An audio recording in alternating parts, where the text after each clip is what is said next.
말씀 보겠습니다. 말씀은 창세기 1장 1절입니다. 하나님 말씀은 창세기 1장 1절입니다. 태초에 하나님이 천지를 창조하시니라. 아멘.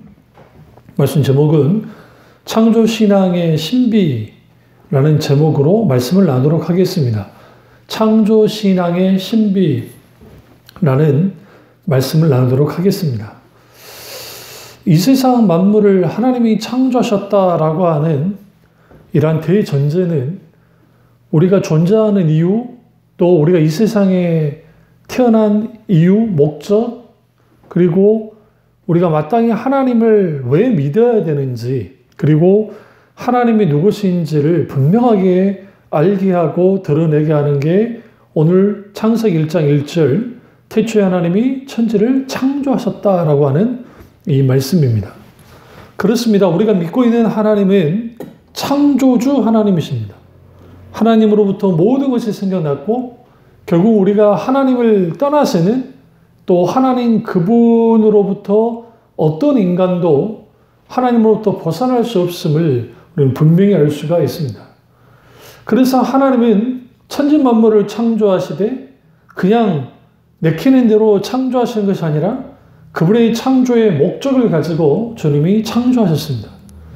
그리고 이 천지 창조의 면류관이라 할 수 있는 인간 또한 하나님께서 분명한 목적, 하나님을 영원토록 영화롭게 하고자 하는 그 목적을 가지고 주님이 인간을 창조했습니다. 그러나 인간이 이런 하나님의 창조 목적에 정면으로 대적했고 그들이 선악과를 따먹음을 통해서 타락했습니다. 그럼에도 불구하고 하나님은 이러한 하나님의 창조의 목적을 포기하지 않으십니다. 하나님의 창조의 원래 목적으로 돌아가도록 예수 그리스도를 이 땅에 보내시고 우리를 구속하셨습니다. 물론 이것은 아담과 하와가 타락할 때 그 시점에 주님이 그 계획을 목적을 세운 것이 아니라 영원 전에 이미 주님이 창조를 이제 이 영원한 하나님의 목적 가운데 계획하셨을 때 그 계획 속에서 이미 예수 그리스도를 보내셔서 십자가에 못 박혀 죽으실 것을 분명하게 주님이 이제 세우십니다. 이 부분을 에베소서 1장 같이 보세요. 에베소서 1장 4절을 보시면 우리 너무 잘 알 수 있습니다.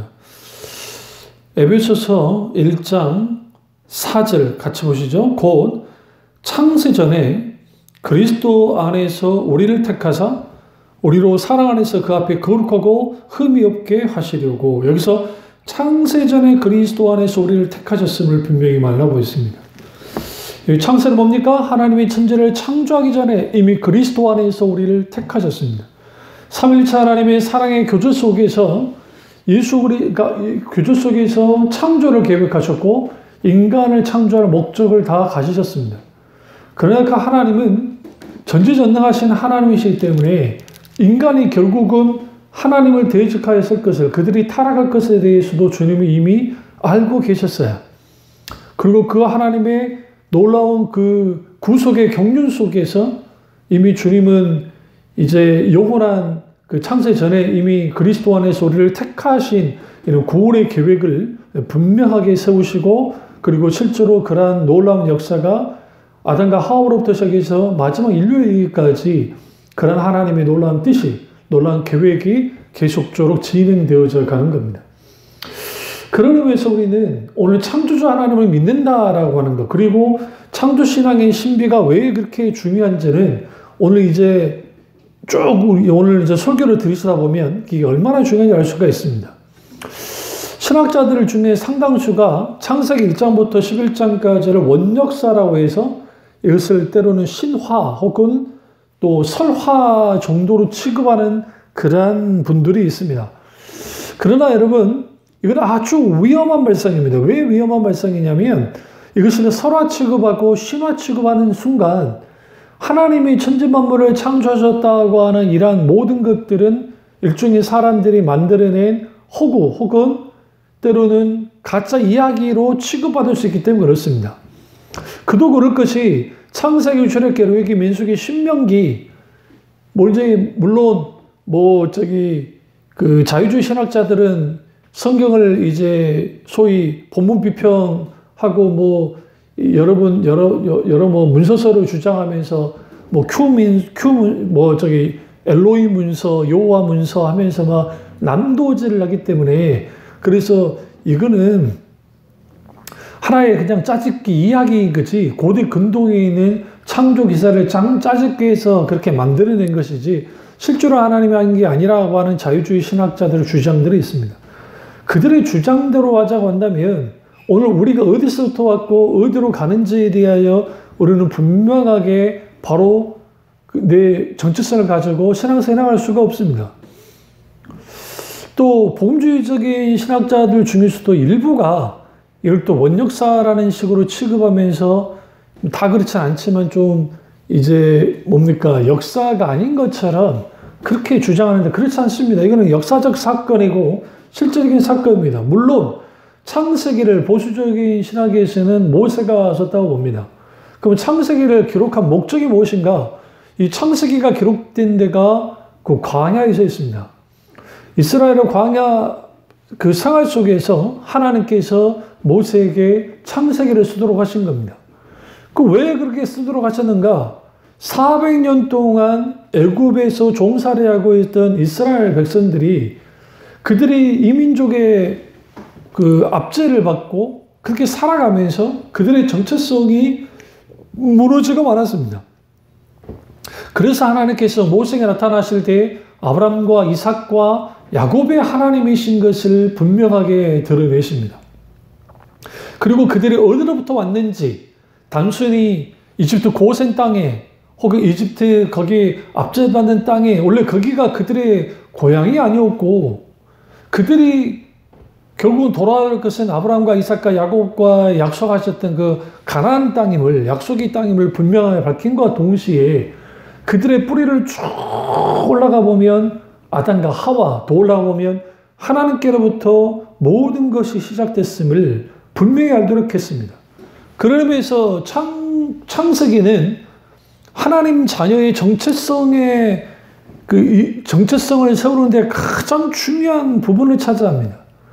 그런 의미에서 오늘날 예수 그리스도를 믿는 그리스도인들의 실제적인 정체성은 창세기에 있다고 해도 과언이 아니에요. 그리고 이 창세기의 이 상당부 내용이 로마서에서 사도 바울이 깊이 또 다루고 있습니다. 대표적으로 아브라함과 관련됐고 이삭과 관련된 말씀을 통해서 창세기에 대한 것들이 많이 담겨져 있어요.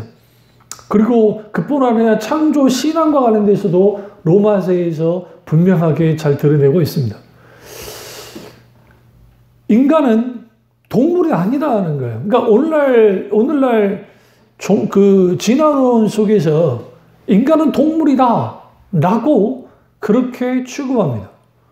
그러니까 인간은 동물이기 때문에 그 동물의 삶을 사는 거예요. 그런데 고등동물이라, 그리고 사회 규범과 도덕을 만들어서 그렇게 살아가는 그 우월한 존재다, 그 우월적인 존재임을 말합니다. 그런데 그건 동물 이상도 그 이하도 아닌 존재로서 받아들이는 거예요. 왜 그러냐면 진화론의 주장대로 모든 만물이 우연에서 생겼습니다. 그 우연에서 생기게 한 또 어떤 존재, 아니면 어떤 물질, 그건 또 도대체 어디서 났는지는 모르겠지만, 그러다 보니 자연주의적인 신관을 갖고 있는 사람들은, 특별히 다신론에 있는 사람들은 우주 만물 자체가 신이라고 여기는 거예요.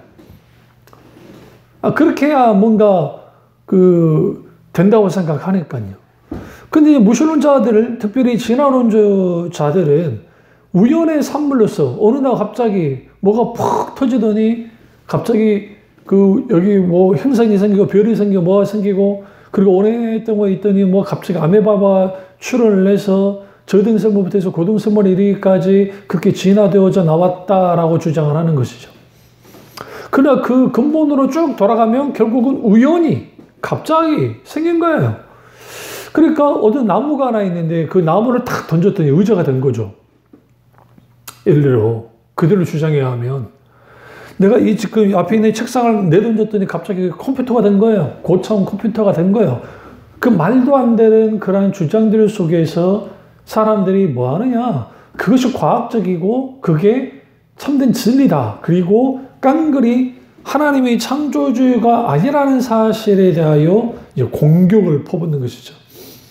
당연히 남자와 여자, 아담과 하와가 하나님의 창조물로서의 아담과 하와, 남자와 여성이라고 하는 그런 창조물로서, 피조물로서의 그러한 정체성을 갖는데, 오늘날에는 인간을 동물로 여기고, 또 진화론의 산물이고, 진화의 산물이고, 우연으로 나타난 존재이기 때문에, 이제는 남자와 여자라는 두 성으로 소위 그걸 결정지면 안 되고, 남자, 여자, 그 다음에 두 성을 다 갖고 있는 양성자, 아니면 혹은 또 그 뒤에 속하지 않는 그러한 성.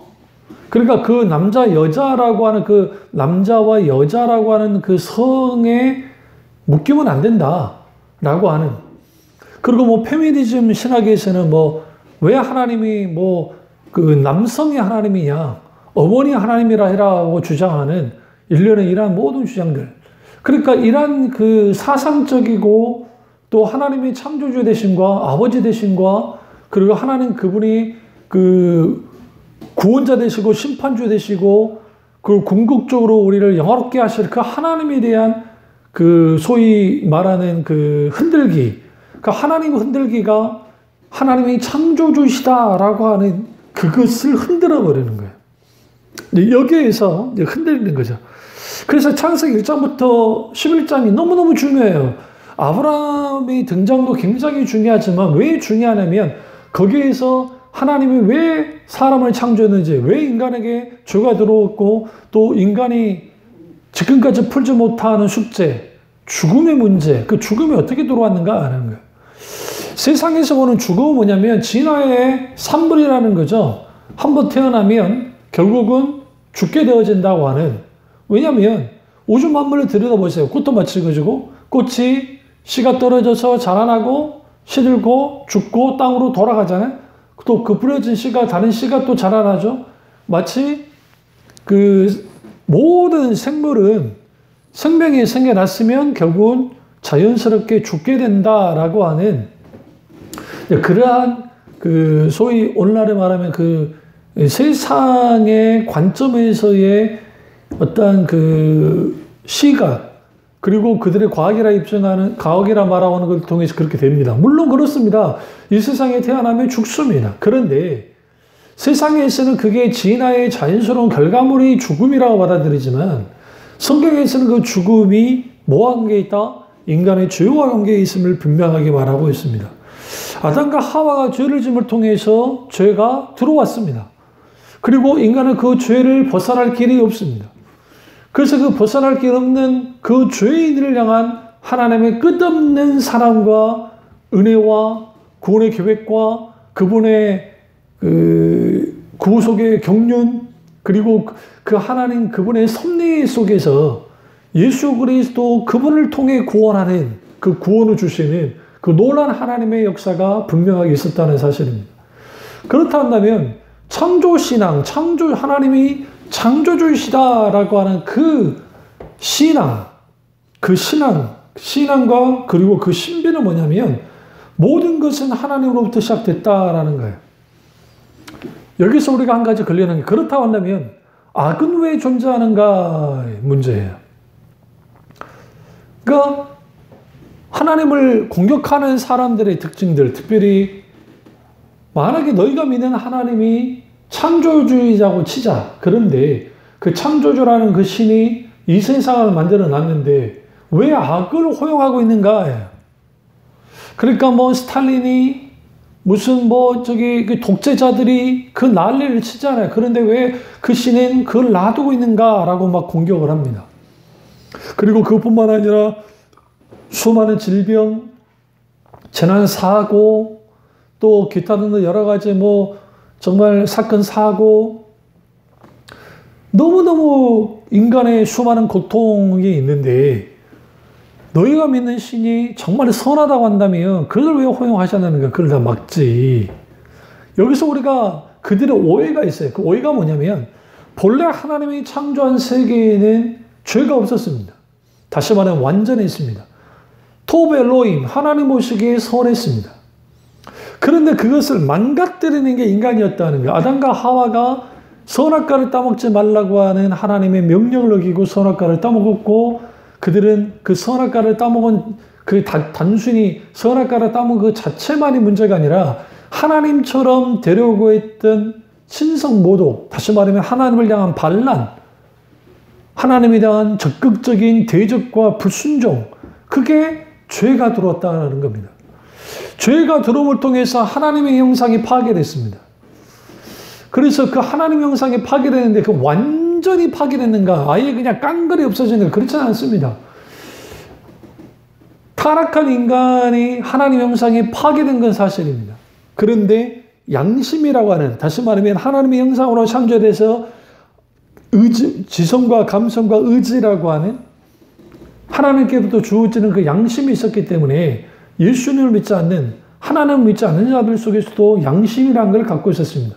그 로마서에 말하듯이 그 양심이 마치 율법의 역할을 해서 정말 착하게 살아야 된다라는 생각도 갖게 했다는 사실이에요. 근데 문제는 뭐냐면 인간이 그렇게 타락함을 통해서 아담과 하와가 타락하고 죄가 들어오고, 그러면 인간 속에는 뭘 갖고 있냐면 하나님을 대적하려는, 하나님을 따르려고 하는, 하나님을 향한 정말 싫어하는 그런 경향성들을 갖고 있고, 그래서 인간이 만들어낸 게 뭐냐면 하나님 그분이 의도하시고 하나님 그분이 분명하게 원하시는 뜻을 분명히 밝혀 보여주시지만 인간이 거부할 때 거기에 가인이 아벨을 죽이듯 살인이 났고, 그리고 우리가 너무나 잘 아는 가인이 에녹 성을 쌓아서 자기의 왕국을 만들어 놓고, 오늘날에 말하면 타락하고 인간의 죄악이 넘치는 그런 문명을 건설하기 시작했다라는 겁니다. 그것은 하나님이 그렇게 만든 게 아니에요. 그러면 그렇게 말합니다. 그러면 하나님이 막지, 하나님이 그것에 대해서 문제를 삼지 왜 그렇게 내버려 뒀습니까? 라고 물을 수도 있을 겁니다. 여기서 우리가 알아야 할 게 뭐냐면 하나님이 인간을 창조하셨고 아담과 하와에게 뭘 주셨냐면 크게 두 가지를 줬는데, 하나는 자유의지를 줬고 또 다른 하나는 하나님의 절대 주권 앞에 복종하는 것, 순종하는 것을 주님이 요구하셨습니다. 근데 중요한 것은 인간에게 자유의지를 줬다는 것, 그것은 곧 인간이 기계적으로 그냥 하나님이 명령하신 대로 그냥 따르는 존재가 아니라 이거예요.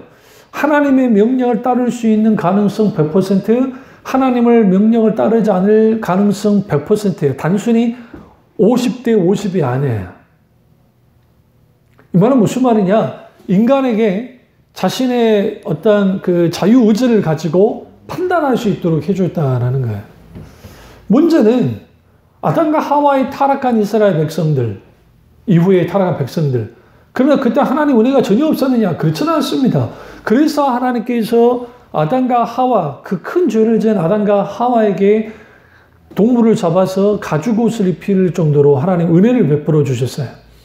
물론 그들은 하나님의 심판을 받아야만 했고, 그래서 아담은 땀을 흘려야 겨우 먹고 살 수 있는, 그리고 해산의 고통을 더해지는 하와에게 그러한 형벌이, 그리고 뱀은 당연히 이제 형벌을 받는 것이고요. 그리고 여자의 후손이 와서 뱀의 머리를 받고 뱀이 여자의 후손의 발꿈치를 상하게 하는, 이게 이제 원시복음이라고 하는, 예수 그리스도께서 이 땅에 오셨고 사탄이 뱀의 독사가 물어서요. 주님이 이제 독사에 물리면 죽잖아요. 죽은 줄 알았는데 그분이 뱀의 머리를 밟는, 부활하셔서 사탄의 원수를 다 깨부셔버리는 그런 하나님의 놀라운 역사가 이제 이미 창세전에 계획됐고, 실제로 그러한 것에 주님이 이제 아담과 하와에게 타락한, 선악과를 따먹은 아담과 하와에게 이렇게 말씀하셨습니다. 그리고 주님이 인간에게 자유의지를 주셨어요. 어떻게? 하나님을 따를 수 있는. 그래서 아담과 하와가 적어도 하나님께 번제를 드렸을 거란 분명히 보고요. 그리고 그것에서 가인과 아벨도 번제를 드렸을 겁니다. 그러나 아벨은 철저하게 하나님 은혜 안에서 하나님 안에 섬겼던 자지만 가인이 종교적인 질투 때문에 또 그의 행실이 하나님 앞에 바르지 못했기 때문에 하나님께서 당연히 그의 제사를 받지 않았습니다. 그러니까 그가 종교적 질투를 가지고 아벨을 쳐 죽여버립니다. 그리고 하나님 이후에 셋을 주시고 에노스를 낳았을 때 비로소 셋의 후손들이 여호와 이름을 불렀습니다. 여호와 이름을 불렀다는 것은 결국은 하나님께 찬양하고 영광을 드리고 이제 정말 진정으로 하나님의 자녀가 됐다라는 겁니다. 여기서 우리는 그리고 또 하나의 부분에서는 가인의 문명들, 그 죄악된 문명들이 타락하는 것이죠. 그리고 영적으로 이제 계속적으로 하나님의 자녀들이 하나님의 정말 통치와 다스림 속에 잘 살아면 되지만 그렇지 못했다는 거예요. 그래서 우리가 시티 오브 갓, 시티 오브 사탄이라고 하는 하나님의 도시, 사탄의 도시, 다시 말하면 하나님 왕국과 사탄의 왕국이 충돌을 합니다. 그 충돌 속에서 결국은 무엇이 만들어졌냐면 인간이 만들어낸 수많은 문명들, 그리고 심지어는 기독교 문명이라 할지라도 그들의 영적으로 타락했을 때 세상 문명보다 더할 만큼 말도 안 되는 그런 또 잔혹행위와 악을 행하기도 했다라는 사실이에요. 그럼 이 모든 것을 하나님이 하도록 했는 것인가? 그렇지 않습니다. 하나님께서 그 모든 것들을 허용하신 게 아니라 자유주의의 남용을 통해 인간에게 만들어낸 거예요. 그러면 하나님은 가만 보고 계셨는가? 그렇지는 않습니다. 그래서 하나님께서 하나님 아들 예수 그리스도를 이 땅에 보내셨고 또 시대마다 선지자들과 그러니까 그 전에는 사사와 선지자들과 그리고 이후에는 사도들과 이후에는 선지자와 사도의 전통 위에 서 있는 이제 주의 종들, 목회자들과 또 하나님의 사람들을 보내셔서 각 시대마다 하나님의 부흥을 통해서 개혁을 시키고 온전히 하나님의 길로 돌아오게 만듭니다.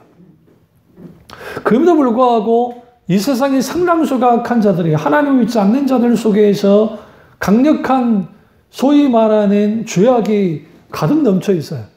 그럼에도 불구하고 인간이 자멸하지 않는 것은 성령께서 강력하게 붙들고 계시기 때문에 그렇습니다. 뭐하기까지 예수 그리스도 그분이 저희를 임하셔서 마지막 심판하는 날까지 하나님 성령께서 성도들을 지키시고 보호하시고 인도해 주시기 때문에 우리가 버틸 수 있고 나아갈 수 있는 겁니다. 그렇다 한다면 하나님께 이런 거죠. 모든 책임이 하나님께 있다. 예를 들어 히틀러가 이제 유대인을 학살할 때 하나님은 왜 방관했냐라는 겁니다. 도대체 그 하나님은 뭐 하고 계시는가? 아니에요. 히틀러가 그들을 그렇게 하고 있을 때에 그 히틀러와 그리고 잘못된 카톨릭 그 시대의 카톨릭 교도들과 루터 교도들이 적극적으로 지지를 했잖아요. 누구를? 히틀러를. 일부 뭐 이제 그 목사님들 그분들을 또 교인들이 반대하고 서긴 했지만 그런데 그런 것은 하나님이 그걸 하나하나 하나님이 한 게 아니라 인간의 악이 그 자유주의 남용이 마치 가인의 아벨을 쳐주게 되시 그 일을 벌인 거예요. 그러나 궁극적으로 히틀러가 그러면 궁극적으로 그 전쟁을 승리했습니까? 그렇지 않습니다. 연합군이 승리했지 않습니까? 그 뒤에 누가 계셨나요? 하나님이 계셨죠, 당연히. 그러니까 우리는 여기에서 뭘 할 수 있냐면 하나님의 역사를 주관하십니다. 분명하게. 근데 하나님께서 인간의 자유지를 찍어 누리면서 강압하면서 이끄시는 하나님이 아니에요. 그래서 하나님께서 천망하시는 거 아닙니까? 교훈과 천망과 복음의 말씀을 선포하는 거 아닙니까? 그 말씀을 받아들이고 회개하고 돌이킬 때 그 임박한 진노가 물러나고 전쟁이 그치고 때로는 진병이 걷어지고 하는 일련의 일들. 그런데 이런 모든 것들 인간이 무시하고 오늘날의 세상은 자기가 하나님 자리에 서서 마음대로 하고 있고 그 인간의 죄성이 이 수많은 세상의 말도 안 되는 일들을 그 성수대계가 무너질 때 왜 하나님이 지키지 않았냐? 아니요. 그 성수대계가 무너진 것은 그 부실공사를 했던 그들의 탐욕, 삼품백화점 무너진 그들의 탐욕에 의해서 무너진 겁니다. 하나님이 무너지게 한 게 아니라는 사실이에요. 그럼에도 불구하고 모든 나라는 화살을 하나님께 돌립니다. 도대체 하나님은 뭐하고 계시는가? 예, 하나님은 그렇게 하면 안 된다고 계속적으로 책망하시죠. 그렇게 말씀하시죠. 그분도 계속 그렇게 나간 거예요. 그래서 마지막 궁극적으로 모든 것을 심판하실 거라는 거예요. 그러면 오늘날의 세상이 왜 이렇게 이 모양 이 꼴이 됐는가? 그것은 인간이 창조의 목적을 따라 살지 않기 때문에 그렇습니다.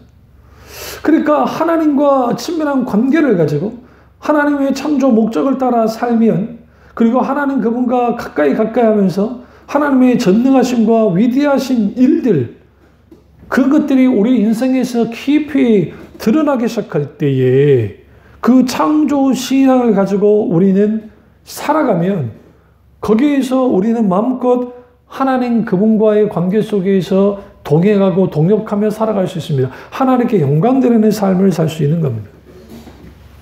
이처럼 창조 신앙의 신비는 오늘날의 인간 그 모든 인간들에게 일어나는 악의 문제, 고통의 문제의 근원이 결국은 창조 신앙에 있었음을 알 수 있습니다. 창조주 하나님을 버리고 창조주 하나님을 대적한 그 결과가 오늘날 슬픔과 눈물과 고통과 죽음과 아픔이 있었다라는 거예요. 결국 그 문제를 해결할 수 있는 분은 창조주 하나님밖에 없고, 그 창조주 하나님이 하나님의 아들 예수 그리스도를 이 땅에 보내시고 그 예수 그리스도께서 십자가 못 박혀 죽으심을 통해서 인류의 모든 죄를 담당하시고 죽으심을 통해서 구원을 얻도록 했습니다. 그리고 예수 그리스도가 다시 재림하실 때 예수 그리스도를 믿고 구원받은 자녀들을 완전하게 회복시키실 겁니다. 이게 창조 신앙 속에 있는 구원의 신비예요. 그 창조 신앙에는 구원의 신비가 있고, 창조 신앙에는 하나님 그분이 어떤 분인지 누구신지가 잘 담겨 있어요. 창조 신앙에는. 그래서 창세기에 보시면 엘로힘의 하나님, 삼일체 하나님이 잘 드러나고, 여호와 하나님, 구원의 하나님이 잘 드러나고, 그리고 창세기에 보시면 계속 여호와 이레, 공급하시고 예배하신 하나님, 여호와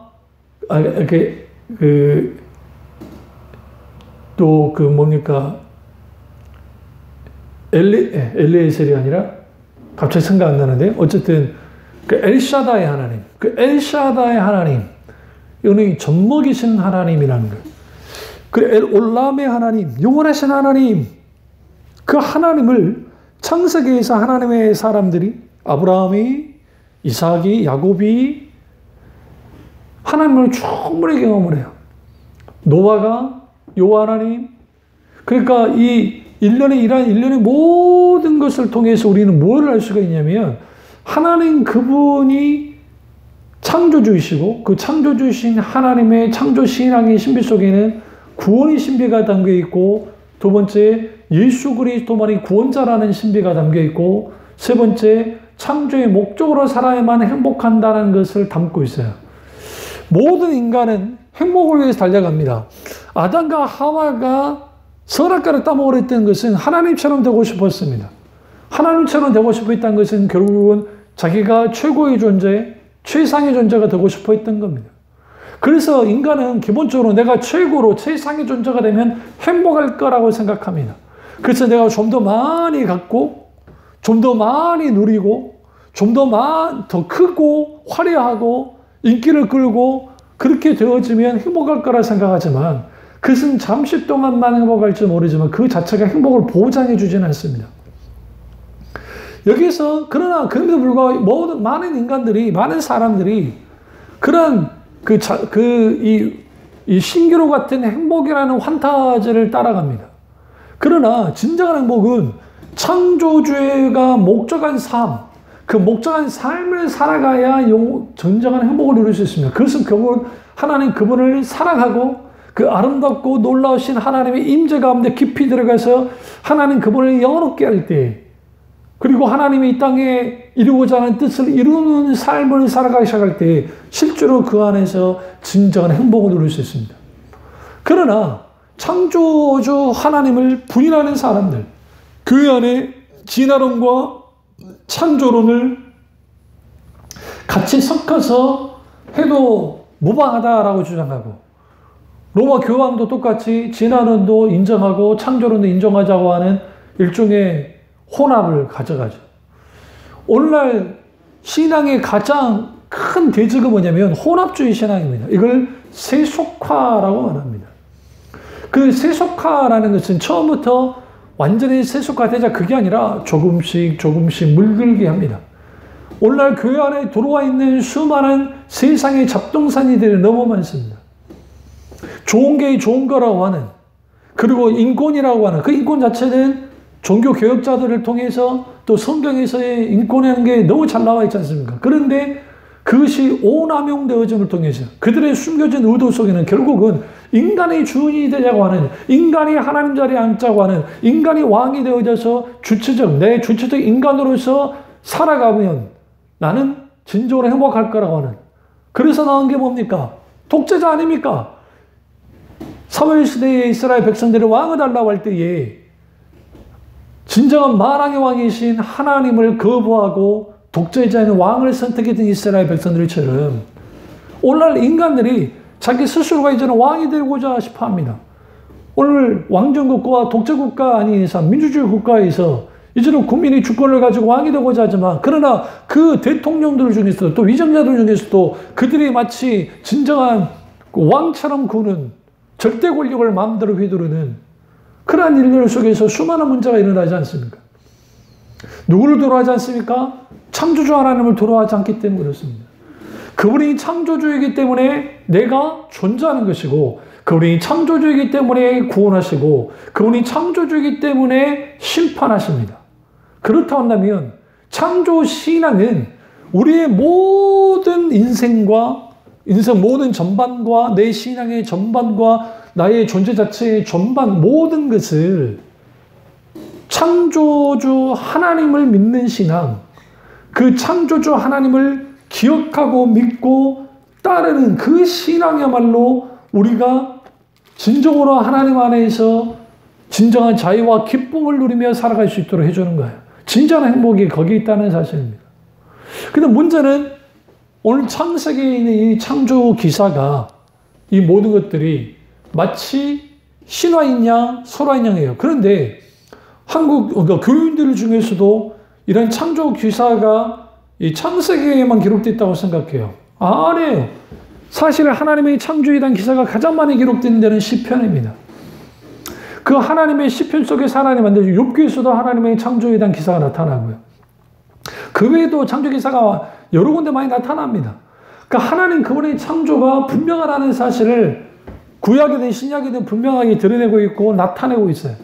그렇다고 한다면 우리는 그 창조의 신비, 그 구원의 신비, 예수 그리스도만을 구원받는다는 그러한 신비, 그리고 그 진정한 행복은 창조주 하나님 그분의 목적을 따라 살 때에 그 행복을 누릴 수 있다는 그러한 신비들이 분명하게 담겨 있음에 불구하고 그것을 무시하고 자기 식대로 자기 마음대로 신앙생활하는, 그리고 창조론을 주장하는 분들 중에 그 정말 창조과학계 분들이 참 귀하고 애쓰면서 하긴 했지만 지나친 문자주의적인 해석 가운데 스스로를 가둬버리는, 그리고 게마라라고 하는 그 유대의 신비주의 해석을 가지고 뭐 창세기 1장 1절부터 그걸 뭐 어떤 숫자를 어떻게 해가지고 막 조합을 시켜서 그게 마치 성경적인 거냐 막 해석하는 그런 강의를 하고 있는데 그것은 결코 성경적이지 않습니다.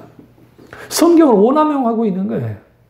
우리는 여기서 분명하게 보는 것은 창조론도 이론이고 그리고 가설이고 그리고 진화론도 가설입니다. 왜 그러냐면 둘 다를 증명할 길이 없어요. 어떤 과학이 와도 증명할 길이 없습니다. 우리가 무장될 것은 성경에서 말하는 창조 신앙에 무장되어지고 창조 신앙을 갖는 거예요. 태초에 하나님의 천지를 창조하시니라. 태초에 하나님의 천지를 창조했을 거야가 아니에요.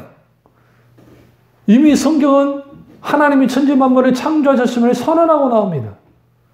혹자는 이렇게 말하죠. 성경은 하나님을 증명하는 책이라고. 아니요. 성경은 하나님을 증명한 책이 아니라 성경은 이미 하나님을 전제로 하는 책이에요. 왜? 그분은 스스로 자신을 증명할 이유가 없어. 왜? 하나님이시기 때문에. 다만 성경은 뭐냐? 하나님이 밝히 행하신 일들, 말씀하신 것과 일들을 밝히 드러내시는 거예요. 하나님의 계시란 말이죠. 계시의 말씀입니다. 계시는 베일을 벗는다. 결국은 하나님 그분의 베일을 벗겨져요. 왜? 하나님의 계시하심을 통해서. 하나님 그분 자신이 증명하기 위함이 아니라 그분이 살아계신 하나님이기 때문에 죄악 가운데 인간이 하나님을 알지 못하잖아요. 눈이 가로됐잖아요. 그 진리의 말씀으로 그들을 베일을 벗어주는 거죠. 어떻게? 하나님의 은혜로. 그렇다면 우리는 반드시 창조신앙에 분명히 서야 되고 창조신앙의 신비를 누리며 살아가야 됩니다.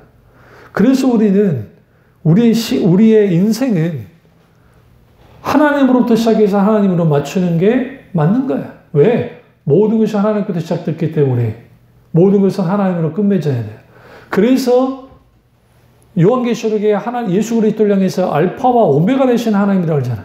알파와 오메가라는 뜻이 뭐 알파는 처음 그리고 오메가는 나중이라는 게 아니고 헬라어 알파벳은 그들만의 뜻을 다 갖고 있어요. 그런데 그 알파벳의 처음이 알파고 그 다음에 마지막이 오메가예요. 그걸 처음과 끝이라는 표현을 쓴 거예요. 이게 비유적으로 말하는 건데 예수 그리스도께서 알파와 오메가 된다. 역사의 주관자 되시고 역사의 시작이 되시고 역사의 끝맺음이 되신다라는 거예요. 결국은 우리 모두가 이 세상에 살아갈 때에 육신을 입고 살아가는 모든 그리스도인들은 예수 그리스도를 통해서 시작하고 예수 그리스도로 끝을 맺는 거 그게 진정한 인생이고 정말 창조주 하나님 앞에 서 있는 피조물로서 혹은 자녀로서 아들로서 종으로서 친구로서의 그런 하나님의 자녀의 모습입니다. 이 사실을 하시고 창조신앙의 확고히 서고 창조의 신앙의 신비를 마음껏 누리는 교우들 되시기를 주님의 이름으로 축원합니다. 기도하겠습니다. 사랑의 주 역사의 주 은혜의 주 우리와 함께 하시고 우리가 정말 창조신앙에 확고히 서게 하시고 우리가 하나님께로부터 왔으니 하나님께로 돌아갈 것을 알고 이 세상의 전부인 것이 아니라 마지막 우리의 본향인 하나님의 나라 그 나라를 갈망하며 살아가게 하시고 이 땅에 하나님 나라의 뜻이 창조의 목적이 온전히 이루어지도록 하는 진정한 창조주 하나님의 백성으로서 살아가는 교우들 될 수 있도록 은혜 베풀어 주시옵소서. 주님만을 홀로 영광받기 원하고 예수님의 이름으로 기도드립니다. 아멘.